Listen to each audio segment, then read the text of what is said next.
చలో పెద్దపల్లి ఇక మొత్తానికి ఈ పెద్దపల్లిలో ఒక ఘనమైన సభ. ఎందుకు మొన్ననేమో ఏడాది పాలన అద్భుతమైన పాలన అని ఆడ సభ పెట్టిండ్రు వరంగల్లా. ఇప్పుడేమో ఏడాదిలో అద్భుతమైన ఉద్యోగాలని ఇప్పుడు ఇంకో సభ. ఇక ప్రజాధనాన్ని వృధా చేసేదానికి ఇది ఒక మార్గం అన్నమాట. పిల్లలు తిండి బాగాలేదురా, నాణ్యమైన ఫుడ్ మాకు లేదు, నాణ్యమైన బియ్యం పెడతలేరంటే దాన్ని ఎవడు పట్టించుకోడు.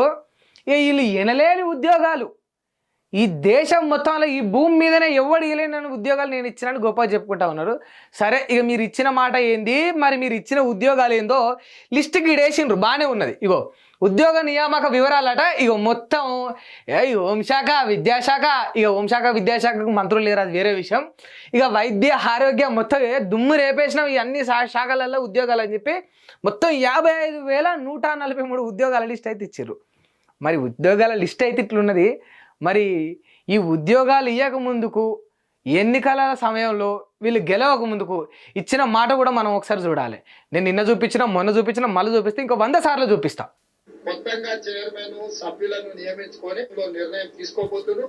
వారు నిర్ణయం తీసుకున్న ఎంబడే వేగంగా కొత్త బోర్డును నియామకాలు చేపట్టిన ఎంబడే పోటీ పరీక్షలు నిర్వహిస్తాము. పోటీ పరీక్షల ఫలితాలను ప్రకటించి పారదర్శకంగా సంవత్సరం తిరిగే లోపల డిసెంబర్ 9, 2024 లోపల క్యాలెండర్ డేట్ మేము రిలీజ్ చేసినాము. ఖచ్చితంగా సంవత్సరం తిరిగే లోపల 2 లక్షల ప్రభుత్వ ఉద్యోగ ఖాళీలను భర్తీ చేస్తాము. పారదర్శకంగా చేయకులో క్యాలెండర్ డేట్ మేము రిలీజ్ చేసినాము.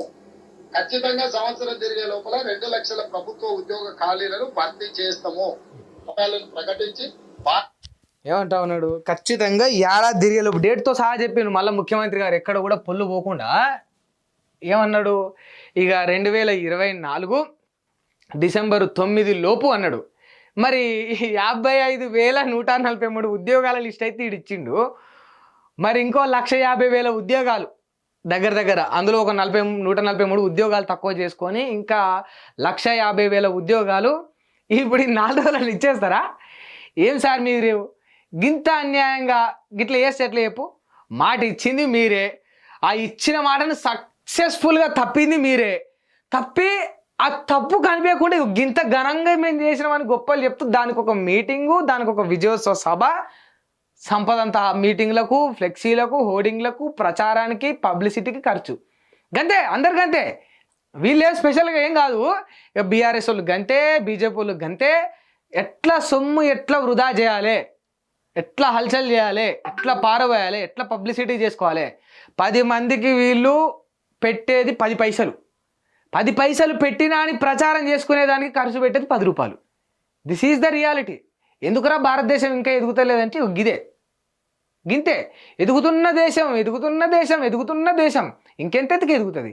ఎదుగుతున్న దేశం అనే అంటారు తప్ప ఎవడైనా అరే భారతదేశం బాగా ఎదిగిన దేశం రా, అక్కడ అందరూ బాగుపడ్డోళ్ళు ఉన్నారని ఎవడని చెప్తాడా? ఎందుకంటే గిట్ల చేస్తారు. 2 లక్షల ఉద్యోగాలు మాటిస్తారు, 50,000 చేసి దాన్ని గొప్పగా చెప్పుకొని ఇక సభ పెట్టి మీటింగ్లు పెట్టుకొని దాన్ని ఘనంగా జరుపుకుంటూ ఉంటారు. ఎందుకు మరి ఈ ఉద్యోగాల అంశం ఎందుకు వచ్చిందంటే దీనికి ఒక సభ పెట్టింది. ఇప్పుడు చలో పెద్దపల్లి అని చెప్పి పెద్దపల్లి కాడ మొత్తం ఊరేగింపు అనమాట. ఎనలేని ఉద్యోగాలు వీళ్ళు ఇచ్చినామని. మరి కేసీఆర్ ఏమన్నా వచ్చిందంటే కేసీఆర్ ఏలే, రేవంత్ ఏలే, ఇంకా రేపు ఇంకో ఎల్లన్నో పుల్లన్నో ఇంకోరనిస్తే ఆలుగుడి ఇయ్యరు. ఇక మీరు అందరూ మాకు ఆశ పెట్టి ఇటుకో ఉద్యోగం అని ఆయన, 2 లక్షల ఉద్యోగాలు అని నువ్వు, అటు చూస్తే ఆయన ఎంతో కొంత చేస్తాడు, ఐటీ సెక్టర్ ముందుకు తీసుకుపోయినా సరిపోదా అంటాడు. వీళ్ళు చూస్తే వచ్చిన ఏడాదిలో 55,000 ఉద్యోగాలు, 55,143 ఉద్యోగాలు అని చెప్పుకుంటాడు. ఇచ్చిన మాటనేమో 2 లక్షలు. మాట ఇచ్చేటప్పుడు ఇక అదే సిగ్గుతప్పిన పని. అంటే అందులో సగం కూడా చేయకుండా సగంలో సగం చేసి దాన్ని ఘనంగా గొప్పగా చెప్పుకుంటే మరి మీకు ఎట్లా అనిపిస్తలేదో నీతి, నియ్యతి, లజ్జ అది మీకే తెలవాలి, మీ మనస్సాక్షికి తెలవాలి. హిట్ టీవీ యాప్ ని డౌన్లోడ్ చేసుకోండి. ఇందులో short news, live news, entertainment movies అన్ని అవైలబుల్ గా ఉన్నాయి. Please download hit TV app. Hit TV app ని ఫ్రీగా డౌన్లోడ్ చేసుకోండి.